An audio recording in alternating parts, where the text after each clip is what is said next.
Queria entender um pouco da sua leitura, considerando aí esses últimos indicadores da nossa economia, sobre mercado de trabalho, IBC-BR, volume de serviços, inflação, ainda assim um pouco mais acelerada com os serviços em si. Você acredita, né, que o Copom ele pode vir a ajustar a sua comunicação para refletir estes dados e como uma possível mudança aí nesta comunicação poderia inclusive influenciar as expectativas do mercado?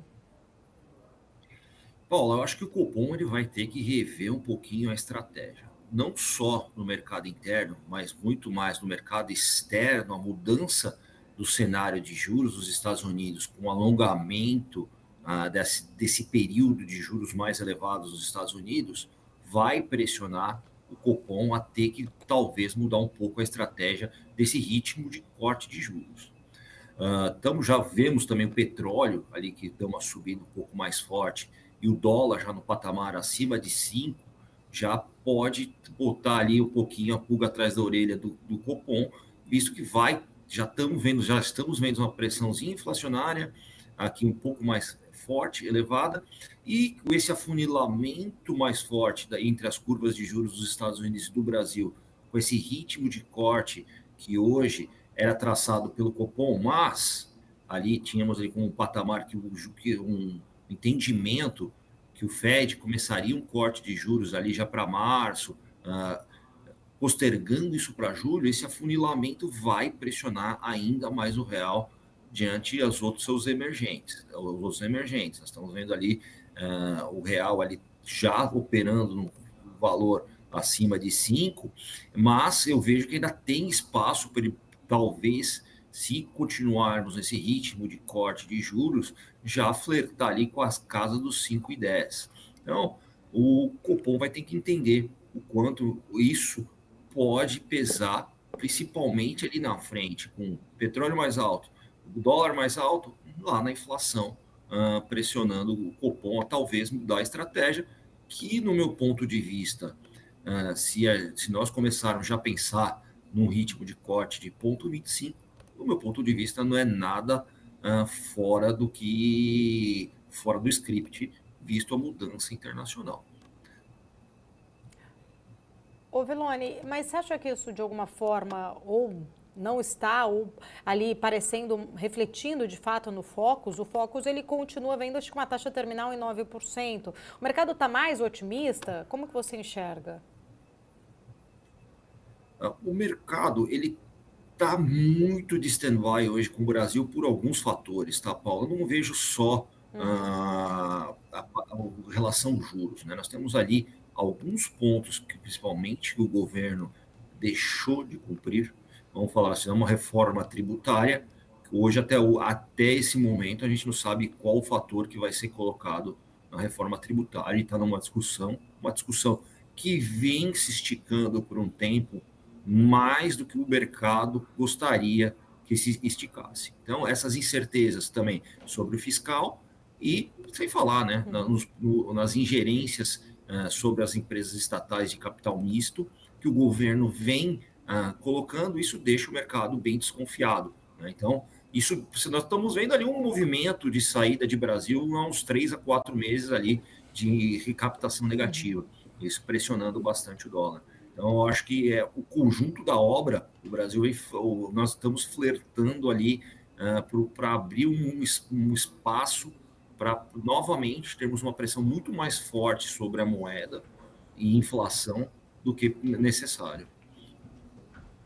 Inclusive, Velone, você falou aí na questão do fiscal, né? O Banco Central, o mercado, atentos, né? A questão do risco fiscal.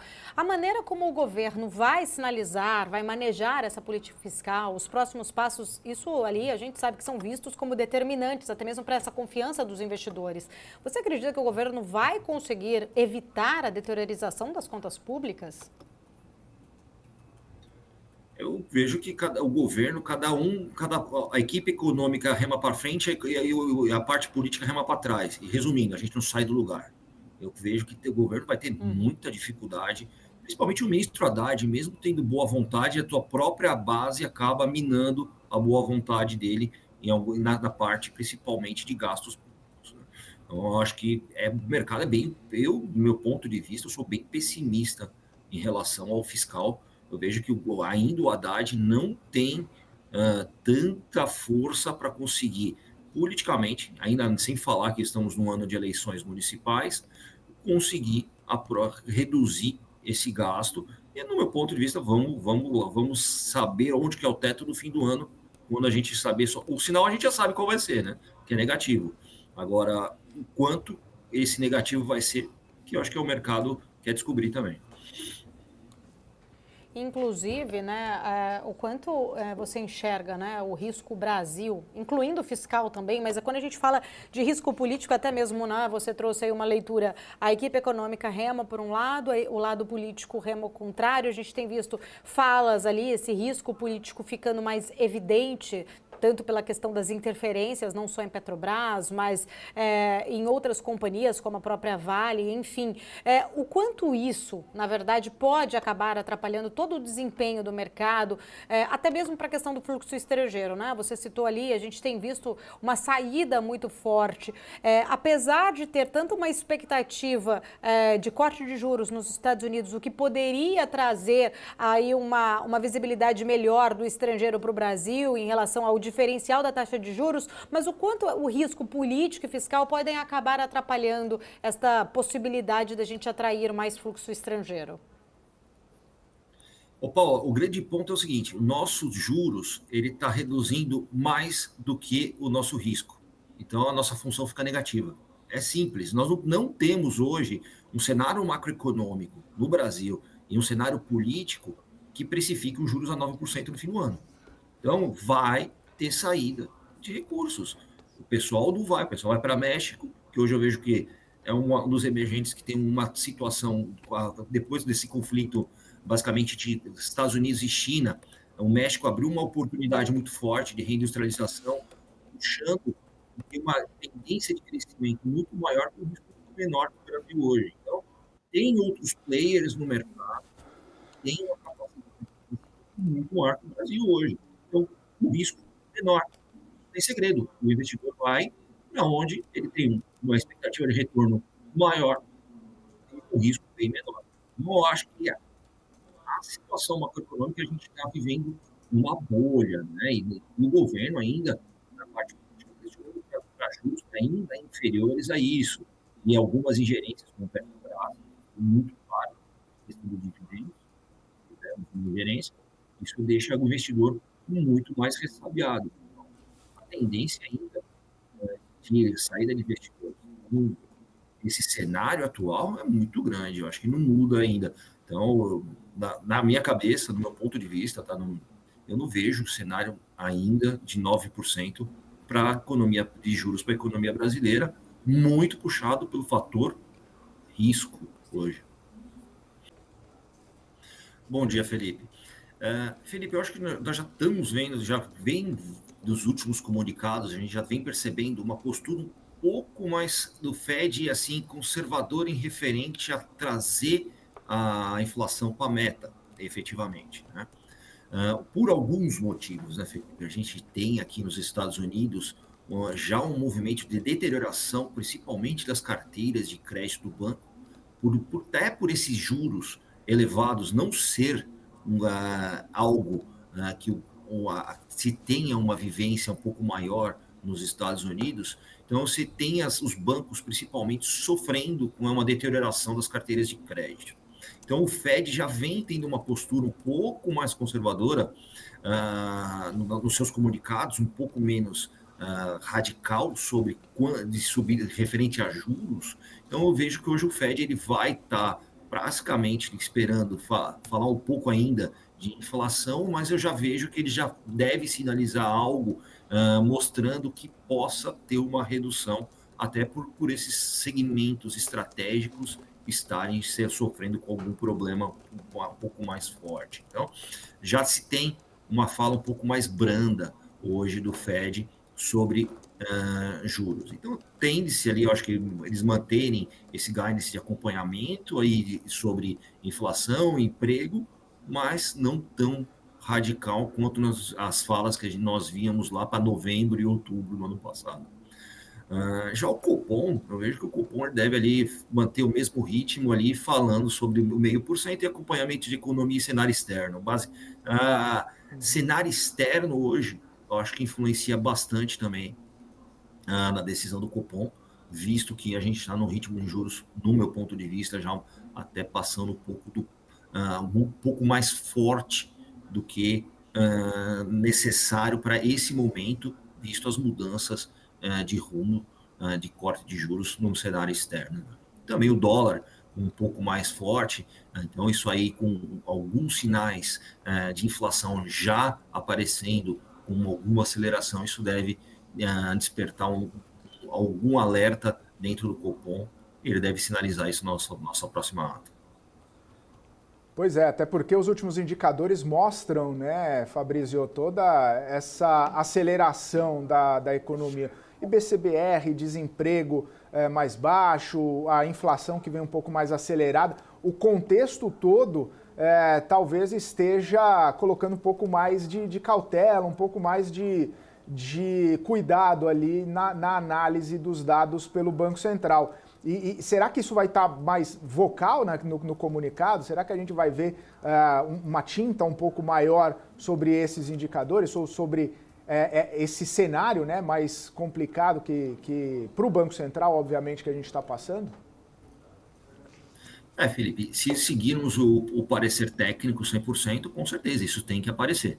Agora, se começarmos a notar que tem algum viés político dentro do Copom, que eu acho que até o momento eu não vi, até esse momento, apesar das pressões externas, ainda não vi que alguma decisão um pouco mais política deve se apontar, principalmente esses pontos chaves que a gente tem ali de mudança, tanto na economia interna quanto na externa. Então, eu acho que deve ser um pouco mais carregada de cautela.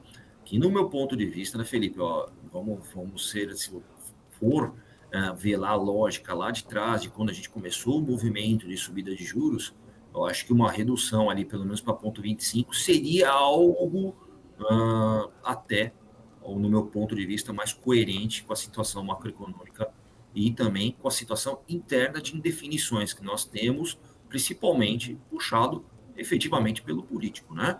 Nós temos muita pressão política para redução de juros, mas a nossa parte política não fez a parte dela para gerar também espaço para ter uma redução melhor de juros, tirando efetivamente esse risco, principalmente do fiscal e da reforma tributária, que ainda as alíquotas são uma incógnita e não se tem uma previsão tão de curto prazo para ter uma visão mais clara ali. Ô Fabrício, o Banco Central, então, ele estaria refém do guidance dado nas últimas reuniões, já que você sinalizou, né, 0,25 seria o mais coerente dado ao cenário macroeconômico. Então, ele está refém do guidance e talvez retire o guidance, já, né, que o cenário tá mais complicado. Pode ser que a gente veja essa retirada aí nas próximas reuniões. É uma possibilidade aberta nesse contexto todo? Felipe, a lógica, com certeza, né, Felipe? Eu acho que não tem espaço ali para se manter esse ritmo de juros. Vamos falar novamente, vamos pegar no mês passado. Nós estamos tendo uma pressão de inflação, e ali a gente operava com petróleo a 75, a 78 o barril. Hoje a gente opera com petróleo a 86 ao barril e trabalhávamos com dólar de 4,95, estamos trabalhando com 5,04. Então, só isso já pressiona bastante ali, principalmente a matriz de preços de combustíveis, que entra diretamente numa inflação que já está um pouco mais esticada.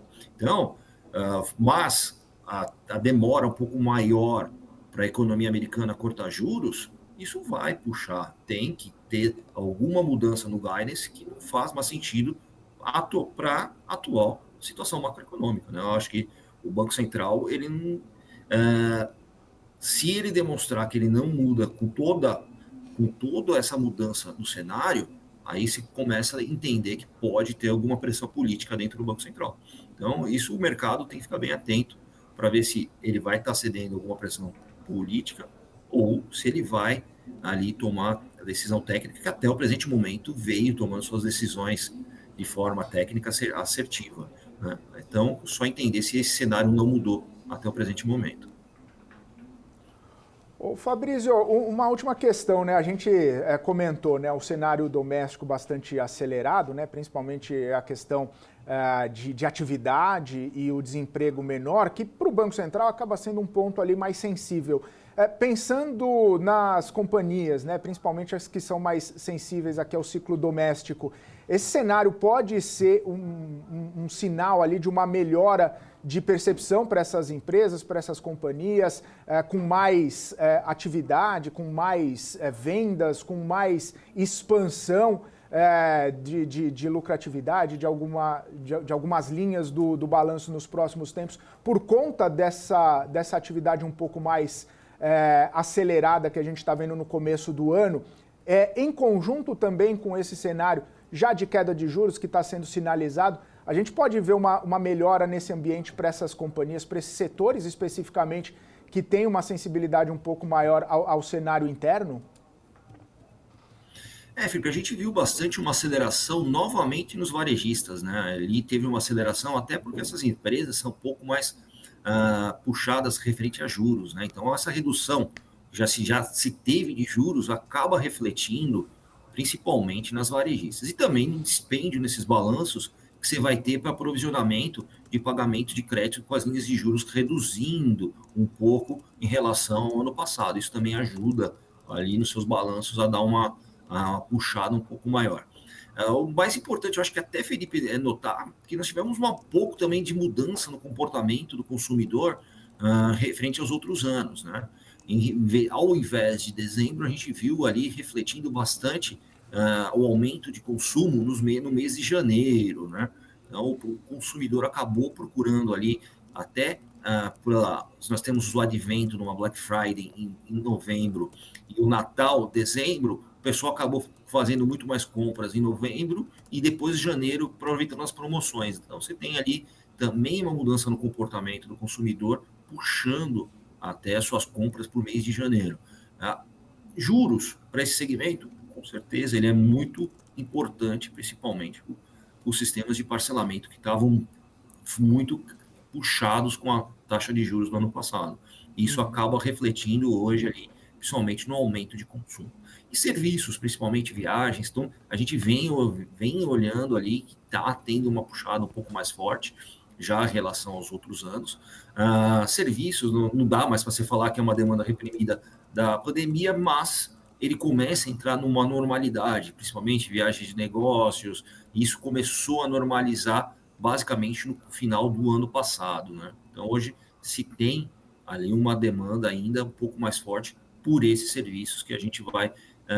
os juros, principalmente para viagem, ele acaba também sendo importante, porque o pessoal acaba comprando seus pacotes ali em algum modo de parcelamento para conseguir colocar no bolso. Então, a gente vai ver esses balanços, principalmente dessas empresas, um pouco maiores. Principalmente na questão de viagem, o que me preocupa ainda bastante são as aéreas, tá? Com essa puxada de dólar, o petróleo mais alto, que deve ainda apertar um pouquinho mais seus custos operacionais, principalmente com combustíveis. Boa. Ô Fabrício, última questão, já que você citou aéreas, né? O pacote do governo para estímulo ou para ajuda, resgate das aéreas, tem uma percepção boa do mercado se for via crédito, não via estímulo ou renúncia fiscal? Poderia ser algum indutor ali de uma melhora para as companhias? Felipe, vamos falar da seguinte forma: via renúncia fiscal, nós estamos falando já do sinal negativo no fim do ano, né? Quanto mais aumentar esse sinal negativo, acho que fica mais complicado para o governo conseguir, apesar do que o governo, aparentemente, no lado político, não tem muito compromisso com isso. A parte de crédito, se tiver um subsídio disso através de linhas de BNDES, perfeito. Eu acho que você gerar crédito para o consumidor é muito melhor do que você efetivamente também gerar crédito para as companhias em cima disso. Tá? Então, eu vejo trabalhar pelo lado do consumidor muito melhor do que você trabalhar pelo lado da companhia. Agora, o grande ponto é o seguinte: nós estamos falando de gerar incentivo, ao mesmo tempo a gente está pressionando a economia com o dólar mais alto e todo mundo sabe que toda a parte de aviação funciona de forma dolarizada, desde o pagamento do leasing das aeronaves, a manutenção e combustível. Então, não adianta nada você dar um incentivo de um lado e desincentivar a companhia do outro com o dólar a 5,4, ou podendo ser pressionada mais até 5,10. Então, acaba ficando basicamente elas por elas, né? Então, não vai acabar mudando muito pouco para o consumidor na conta final. Perfeito. Fabrício, obrigado mais uma vez por estar aqui com a gente. Sempre um prazer, sempre muito bom poder contar com a sua participação aqui na BMC News. Volte sempre, uma ótima terça para você e até a próxima.